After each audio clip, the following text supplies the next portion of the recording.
Good evening, ladies and gentlemen. Welcome to Reference Point. I'm your host, Dave Cokerhook. This evening, I'm joined by Jennifer Myers from Southern California. She's down there, and we're able to do this show via the wonders of Zoom technology. And Jen is with L.A. Myers Consulting. The company is a prison consultant and advocacy group. So, Jen, welcome to Reference Point. Thank you, Dave. It's so nice to be here. Yes, and where everything's finally going. I'm glad you're back on the West Coast. We had tried to do this show at a different time, and our schedules just didn't match up. So thank you for finding the time to do this. I'm very interested in what we're going to talk about today, because this area of the criminal justice system, the what I've heard referred to as restorative justice, and the whole prison system here in the United States is one that's very interesting to me. We hear a lot about it in the news over the years and stuff like that. So how is it that you're involved in this area anyway? What brought you to wanting to be an advocate in this arena? Yeah, I definitely have my own personal journey with the criminal justice system. And when I was 24, I ended up getting involved with a man who was trafficking marijuana, and I got involved and just continued to do that for about 8 years or so, and eventually was arrested by the federal government. It took 2.5 years for me to be sentenced, and then finally I was sentenced to 3 years in federal prison. And it was really when I surrendered to prison and I saw all of the women that were incarcerated for these long, lengthy, nonviolent drug sentences, most of them mothers, that I really came out and knew that, something needed to change. And I really just fell into it. I just became determined to do something to make a difference and to help women and mothers who were incarcerated. And that's where I started. Got it. So what was the timing of that? That was in what years was that? Yeah, so I was arrested in 2002, I think it was. And then I finally was sentenced in 2006, and I was released from federal prison at the end of 2007. So I spent 17 months inside prison. The reason I was curious about that is there has been this sort of ebb and flow of being very tough and being less tough on nonviolent offenses and stuff like that. And so it sounds like you were in that time frame when it was like, okay, sorry, first offense, too bad, you're going in. Was that what was going on in those days? Well, I'm not quite hearing too much that we're being a little bit less tough on nonviolent crime. I mean, I know that marijuana laws are changing, but not in the federal government. So I'm not sure exactly what part you're talking about. But as far as the federal government goes, they have not changed the sentencing guidelines. Got it. So one of the things that you and I had talked about before when we first met was this concept of restorative justice, which is a term that I have heard before, but which I'm not completely familiar with, and I don't know that my audience is all that familiar with. Could you help us a little bit? What exactly is restorative justice? I think different people have different definitions of it, but for example, I mean, in many ways, our criminal justice system is set up to be punitive. It is, it basically is there to punish, or that's the way that the system has arranged itself. And in no ways does it seem to be restorative. So bringing somebody back into a place of restoring them to be a better citizen, restoring them back into the community. More of a, let's say it, if you want to say organically, a healing process rather than something, again, that is about punishing. And that's pretty much where it stops. So restorative justice has a viewpoint of, many different ways. You could create programs inside prison, prepare somebody to come out and integrate them again into the society. But you could also do mediation between victims and offenders. So restorative justice is a whole circle of things, depending on which part you're working within. Got it. And is that a movement that's prevalent here in the U.S., and how does that compare to what they do in other countries like in Canada or Western Europe or something like that? I wish I was really versed in all the different countries and all the different prisons and what they're doing. I think, though, in the United States, we have the highest incarceration rate per capita in the world. Wow. So, let's start there. And in my opinion, I definitely do not think that American prisons are set up hardly at all in any sense of the word to be restorative. There are a few prisons that are trying to make a difference, but Right. in general, that's not how our systems are set up. There are some countries that are trying to create, better systems that are more restorative. I know, Brazil has a prison that I've talked about in my TED Talk. I believe Holland has a good prison system. Canada even is trying to do more restorative justice work. But the U.S., I would say, is probably one of the least focused on restorative justice, although that's trying to change. But that's been our history. Why do you think that is? I wish I had the answer for that. I'm not really sure why that is. I think that we could go back to people pull back all the time to slavery, and prison's just another form of slavery, and I think that it's been a power struggle all the time in the United States, and it's a lot about race and history. I can't begin to answer that question. Everybody has their own ideas, but yeah. Yeah, it seems this is a highly political issue. This the whole thing of the criminal justice system, and I remember in New York City, for instance, they were in. Goes back 20 years or something like that, where it was like they were focusing on minor infractions in an effort to try to prevent major infractions and stuff like that. But the system does not seem to be structured in a way to help somebody who has gone on a wrong path or on a non-productive path to figure out how to get back on a productive path.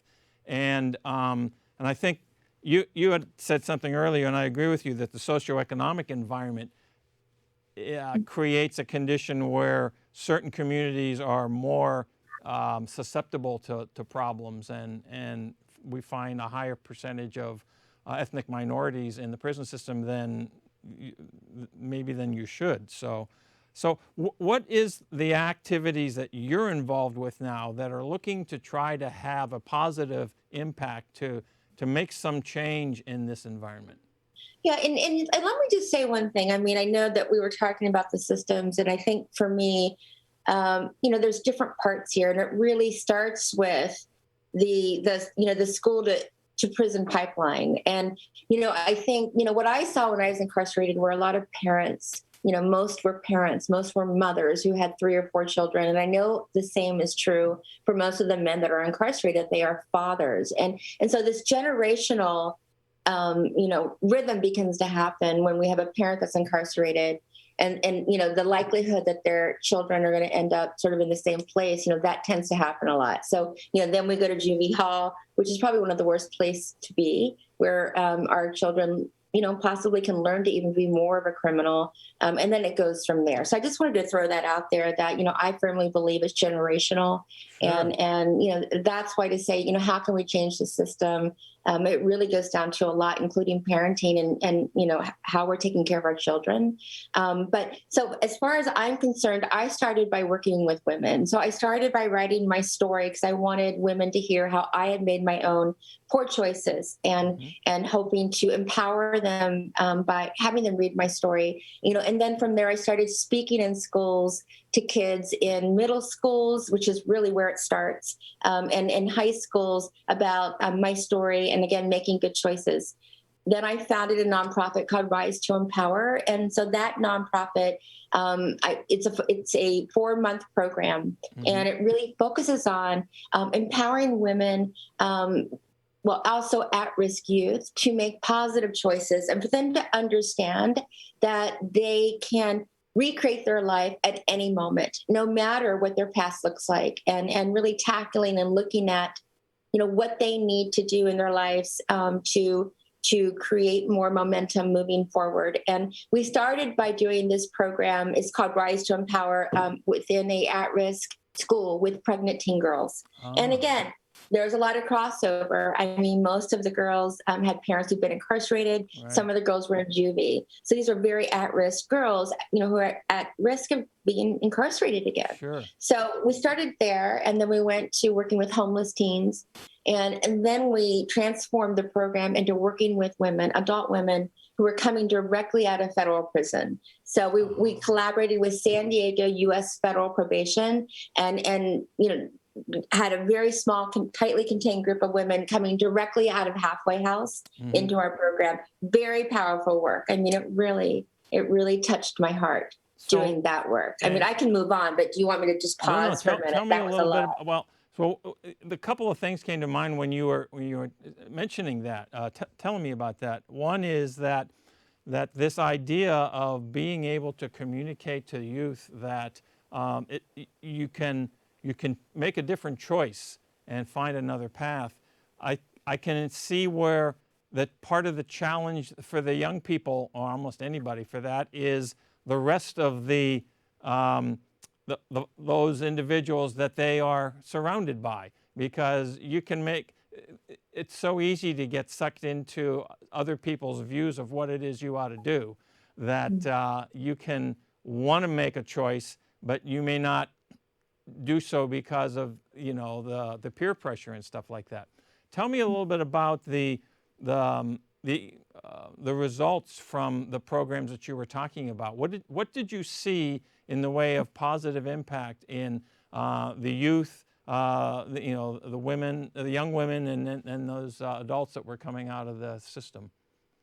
Yeah, I mean, there were a few success stories. I mean, I think with the youth, one thing that began to happen, and there's one girl in particular that I can talk about who, although I can't really share her name, but her story, she was living across the border in Mexico and with a alcoholic mother, and it was an abusive situation, and she was too afraid to find her way out of that situation. But, in the middle of our program, because she felt the strength of the program, she began to feel empowered, which is why our program's called Rise to Empower. Mm-hmm. She literally made a phone call and moved herself, with the support of ourselves and some other people, into a facility, a different living environment, temporarily with her child, and left her abusive home life. And, I definitely, and, she even stated that there's no way that she could have had the strength to do that without this program and the security of that. And, these were the issues that the youth are dealing with, living in these homes, on the verge of committing suicide, one step back into going to juvie hall. So that was a huge success. And there's numerous stories like that with the girls. As far as the women that were coming out of prison, I'm telling you, what the coolest thing is that it really gave the women a sense of community. And at first, a lot of them, because they were court, well, not the court, but their probation officer would say, you have to do this program as a part of your condition of probation. And of course, some of the women didn't like that. They're like, I don't want to do this program. What is it? And they would jump in, and after 2 or 3 weeks, we'd hear their story change. And they're like, I like this program. I don't want this to leave. And by the way, at the end of 14 weeks, can we continue? So we would continue and do aftercare, so we could just meet as a group. And what was super cool is that, with this program, we hold no judgment of where the women have been and what they've done or what they're even contemplating doing now. And I think through that space of no judgment, which is very important, and valuing them as human beings, that is what gives them the sense of empowerment. And once they started feeling empowered, they started really empowering and supporting each other. So we would have women who were coming in and literally supporting each other within the group, offering them advice, which we actually, held the container for them to do that in. So for me, there's a key in this, which go ahead, ask a question. No, go ahead. You tell me your key. Tell me the key. Well, I think the key for me is, and I realized this because the next thing that I did was to do a TEDx inside of a prison, and I saw the same thing happen, is that when you begin to value somebody as a human being, which sounds simple, as if don't we all value each other, but when you're incarcerated, what's taken away, in a sense, is your sense of humanity, and you're not treated with the same type of value, by the guards, the COs, although some people are nice. There's a sense of humanity being stripped away and that you're this worthless human being. And there's a lot of shame. And so when you bring back this space where somebody feels valued, Yeah. then that is the key to creating change in their life, and they become empowered to do something different. And so to me, that is restorative justice. That is a huge piece. Fits right into what I was thinking too, which because you were talking about the impact and that dehumanizing element, and I can understand why that is. It's not. Let's just say I understand what that it is. It doesn't make it right, wrong. I mean, it shouldn't be. But we actually have a picture, I think, of.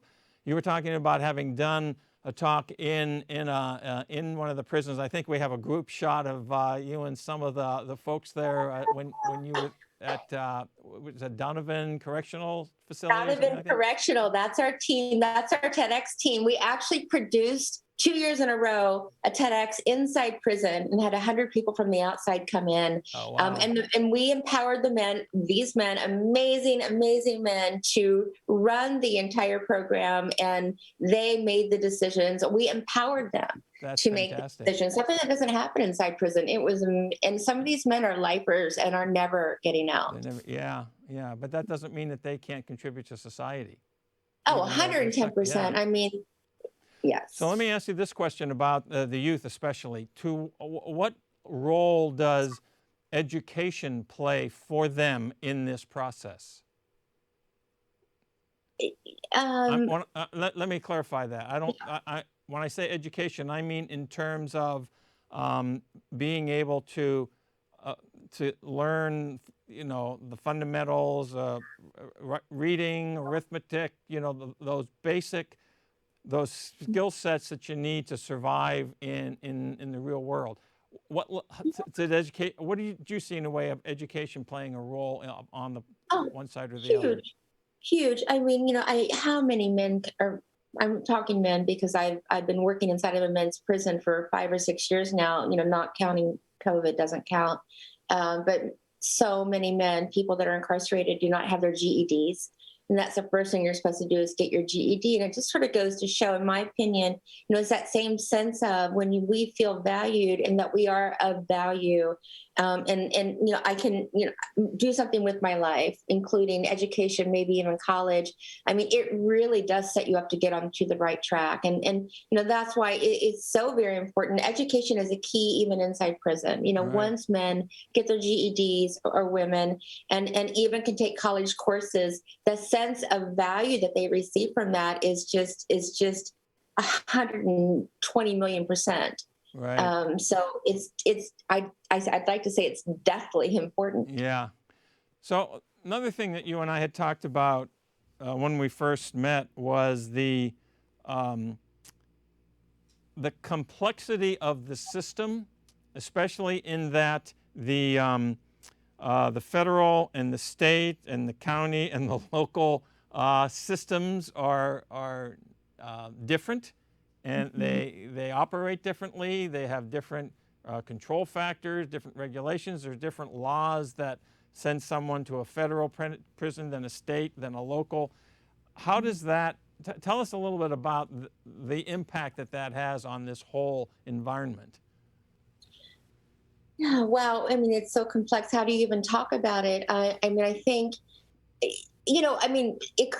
it's not a linear system because there's so many different systems like you were talking about. And I think, this is the issue and the problem is that, it's almost as if nobody's communicating to each other. And, for example, I know a lot about working within the federal system because, those are the people that I work with too. And that's where I was incarcerated. And, I help women prepare to go into prison all the time. I help people who are inside prison and coming out regarding federal. And, federal prison in itself is a huge beast that's very hard to create change within. And I just want to talk about it in this way because it's important to know. Federal is controlled by the government. So for anything to happen, it needs to go from the top down, from DC, from that space. And so even implementing law changes that are happening they may never get implemented. It could take forever or not get implemented. I mean, it is really hard to touch that system.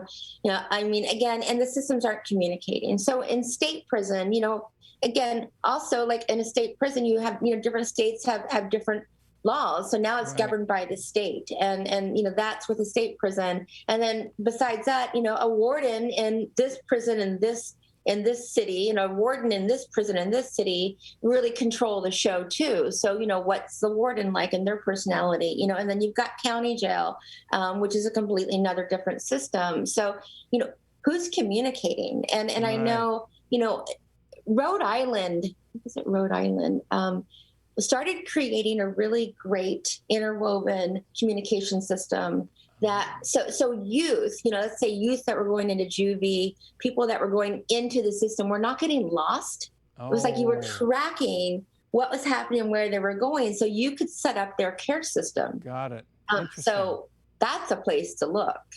That is interesting that the systems are so insulated, separate, that it would make it, in my way of thinking, very difficult to implement a wholesale change.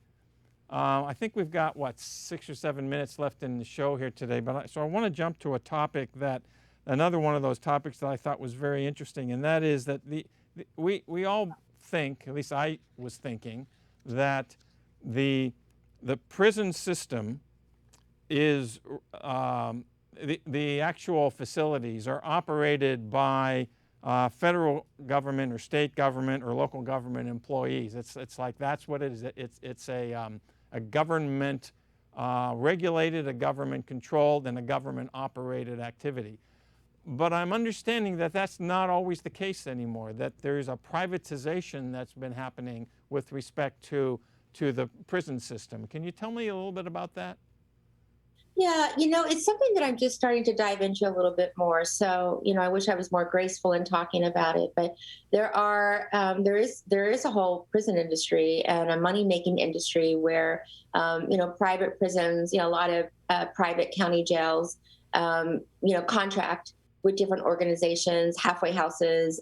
There's a couple downtown San Diego that the federal government contracts with that are privatized prisons, and so there's a lot of different contracts going on and money being made. And